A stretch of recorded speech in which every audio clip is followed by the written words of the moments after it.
بسم اللہ الرحمن الرحیم۔ حضرت خلیفۃ المسیح الثالث رحمہ اللہ کی دعائیں اور قبولیت دعا کے واقعات، انجینئر محمود مجیب اصغر، سویڈن۔ ان کو میں نے یہ لکھا کہ دعائیں کرو، میں بھی دعا کروں گا۔ خدا تعالیٰ کے آگے تو کوئی چیز انہونی نہیں ہے، جو وہ چاہتا ہے کرتا ہے۔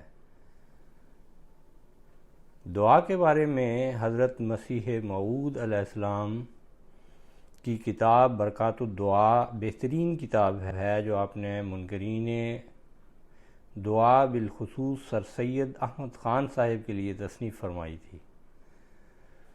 حضرت مولوی نور الدین صاحب خلیفۃ المسیح الاول رضی اللہ عنہ فرماتے ہیں، سید احمد خان مجھے جانتے تھے اور میں ان کو اچھی طرح جانتا تھا۔ ان کی الدعا والاستجابت پر میری تحریک سے برکات الدعا رسالہ نکالا تھا، جس کے بعد انہوں نے خط و کتابت کا سلسلہ مجھ سے زیادہ کر لیا اور قریب ایام مرگ مجھے لکھا کہ بدون نصرت الہیہ اور دعا کے کچھ بھی نہیں ہو سکتا۔ ارشادات نور جلد اول صفحہ 87۔ حضرت مسیح موعود علیہ السلام کو قبولیت دعا کا نشان عطا کیا گیا اور آپ نے مخالفین کو قبولیت دعا کا چیلنج بھی دیا اور دعا کے مضمون کو واضح کرتے ہوئے فرمایا، مقبولوں کی دعائیں ہی کثرت سے قبول ہوتی ہیں، ان کے انفاس سے پاک سے اور ان کی برکات سے یہ جہان آباد ہو رہا ہے۔ انہی کی برکت سے بارشیں ہوتی ہیں اور انہی کی برکت سے دنیا میں امن رہتا ہے اور وبائیں دور ہوتی ہیں اور فساد مٹائے جاتے ہیں۔ آسمانی فیصلہ روحانی خزائن جلد نمبر 4 صفحہ 352۔ حضرت خلیفۃ المسیح الثالث رحمہ اللہ۔ حضرت مسیح موعود علیہ السلام کے بعد اپنے اپنے دور میں آپ کے خلفاء کو بھی قبولیت دعا کا نشان دیا گیا، جس کا اظہار مختلف مواقع پر ہوتا رہا ہے۔ چنانچہ حضرت خلیفۃ المسیح الثالث رحمہ اللہ تعالیٰ نے اپنی خلافت کے پہلے جلسہ سالانہ پر احباب جماعت کو مخاطب کرتے ہوئے فرمایا، میں نے آپ کی تسکین قلب کے لیے، آپ کا بار ہلکا کرنے کے لیے، آپ کی پریشانیوں کو دور کرنے کے لیے اپنے رب رحیم سے قبولیت دعا کا نشان مانگا ہے، اور مجھے پورا یقین اور پورا بھروسہ ہے اس پاک ذات پر کہ وہ میری اس التجا کو رد نہیں کرے گا۔ جلسہ سالانہ کی دعائیں 1956 تا 1975 صفحہ نمبر 4، روزنامہ الفضل 30 دسمبر 1965۔ چنانچہ اللہ تعالیٰ نے آپ کو قبولیت دعا کا نشان عطا فرمایا، جس کی جھلک آپ کی خلافت کے 18 سالوں میں روز روشن کی طرح نظر آتی ہے۔ اس مضمون میں اختصار کے پیش نظر آپ کی چند دعائیں اور قبولیت دعا کے واقعات پیش کیے جاتے ہیں۔ خدائے رحمان کا دروازہ، وہ دعا جو تدبیر کا حصہ بنتی اور مادی تدبیر کی کامیابی کے لیے کی جاتی ہے اور خدا کی صفت رحیمیت کو جوش میں لاتی ہے۔ اگر تدبیر ناکام ہو جائے یا اگر تدبیر سوجے ہی نہ، ہر دو صورتوں میں ہمیں خدائے رحمان کا دروازہ کھٹکھٹانا چاہیے۔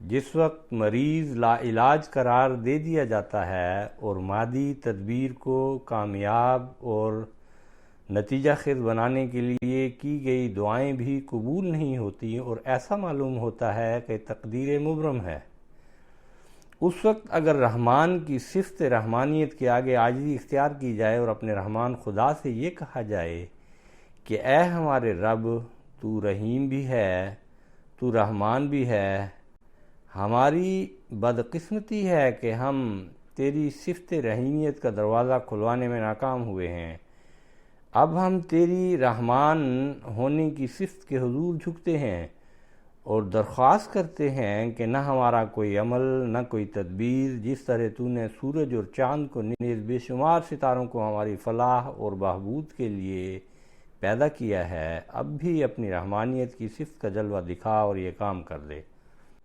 تو جب رشتہ دار مایوس ہو جاتے ہیں اور طبیب مریض کو لا علاج قرار دیتا ہے، اور وہ دعائیں جو تدبیر کا ہی حصہ ہیں، تدبیر بھی ہیں، وہ بھی قبولیت حاصل نہیں کرتی، اس وقت اگر ہم رحمان خدا کا دروازہ کھٹکھٹائیں تو بسا اوقات وہ ہمارے لیے کھولا جاتا ہے۔ ہمارے رب نے جس طرح بے شمار چیزیں ہمارے اعمال سے بھی پہلے ہمارے لیے پیدا کر دی تھیں اور ان کو ہماری خدمت میں لگا دیا تھا، وہ خدائے رحمان اپنی تمام قدرتوں اور طاقتوں کے ساتھ آج بھی اسی طرح زندہ ہے جس طرح آج سے پہلے تھا۔ غرض جب رحیمیت کا دروازہ نہ کھلے تو ہمیں رحمانیت کے دروازے پر جا کے کھڑے ہو جانا چاہیے کہ تدبیریں تو نے پیدا کیں، ان کے استعمال کا ہمیں حکم دیا، تدبیروں کو کمال تک پہنچانے کے لیے تدبیر کا ہی ایک حصہ بنا کر تدبیر کی کامیابی کے لیے دعا کا ہم کو حکم دیا۔ ہم نے اپنے جتن کیے، ہم کامیاب نہیں ہوئے، اس لیے تو ہمارے لیے اپنی صفت رحمانیت کو جوش میں لا اور ہماری ضرورت کو پورا کر، جس طرح بے شمار ضرورتیں تو نے ہمارے بغیر کسی عمل اور استحقاق کے اس سے پہلے پوری کر دیں۔ انوار القرآن جلد اول صفحہ 14-15۔ خدا کے فرشتوں نے جھنجھوڑا۔ ایک دفعہ ایک دوست نے لکھا کہ اس کے ایک عزیز پر قتل کا مقدمہ ہو گیا ہے۔ قتل ہوا تھا، کوئی قاتلوں کے نام بھی بیچ میں آئے، کئی معصوموں کے نام بھی آ جاتے ہیں، غلط فہمیاں بھی ہو جاتی ہیں پیدا۔ لکھا میرا عزیز جو ہے وہ بالکل بے گناہ ہے، لیکن قتل کے مقدمے میں ملوث ہو گیا ہے اور سیشن جج نے پھانسی، پنجاب کے ہائی کورٹ نے پھانسی، سپریم کورٹ نے پھانسی سنا دی، گورنر نے ہماری اپیل رد کر دی ہے اور اب ہم پریزیڈنٹ صاحب کے پاس اپیل کر رہے ہیں، اور وکلاء کہتے ہیں کہ آج تک تاریخ میں کوئی ایسا واقعہ نہیں ہوا کہ ان حالات میں صدر مملکت اس قسم کی اپیل کو منظور کر لے۔ اتنا بھیانک نقشہ انہوں نے کھینچا ہوا تھا اپنے خلاف کہ میرے دماغ میں پہلا جو خیال آیا وہ غلط تھا۔ دماغ میں یہ فکرہ بنا کہ ان حالات میں پھر جو اللہ چاہتا ہے اس کی رضا پر راضی رہو، تو اس وقت مجھے خدا کے فرشتے نے جھنجھوڑا کہ اپنے ایک احمدی کو تم اس وقت یہ سبق دینا چاہتے ہو کہ اس کی زندگی میں ایک ایسا وقت بھی آ سکتا ہے جب خدا تعالیٰ بھی اس کی مدد نہیں کر سکتا۔ خیر میں کانپ اٹھا، بڑی استغفار کی، اور ان کو میں نے یہ لکھا کہ دعائیں کرو، میں بھی دعا کروں گا، خدا تعالیٰ کے آگے تو کوئی چیز انہونی نہیں ہے، جو وہ چاہتا ہے کرتا ہے۔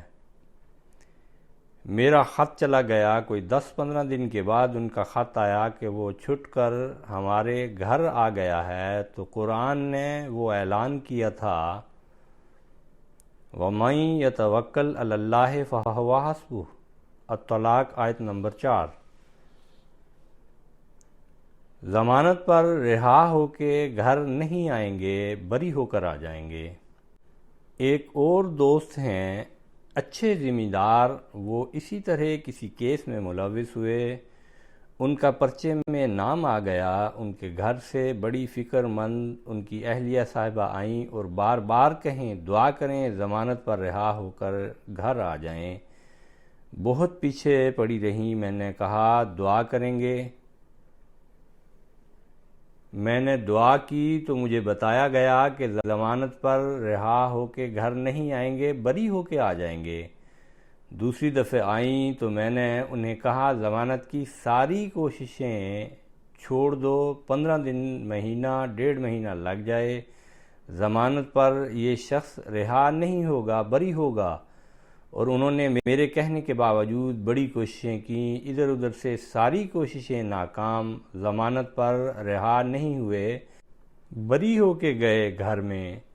انوار القرآن جلد سوم صفحہ 331۔ استعدادوں کی نشو و نما کی دعا۔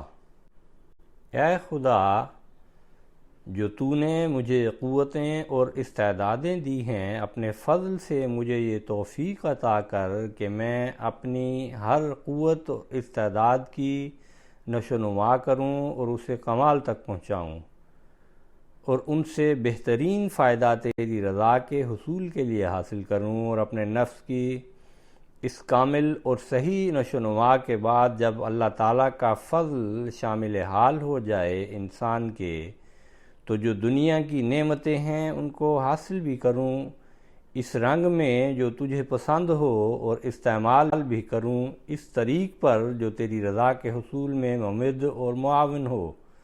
انوار القرآن جلد اول صفحہ 269۔ مذہبی آزادی کی دعا۔ اے واحد و یگانہ رب، ہم صرف تیرے ہی بندے ہیں، صرف تجھ پر ہمارا توکل ہے، اور تجھ سے ہی ہم دعا کرتے ہیں کہ تنگی اور ظلم کے ان ایام کو دور فرما اور آزادی اور کامیابی کا راستہ نکال۔ قلمی نوٹس سورہ الکہف۔ آواز شعیب خالد۔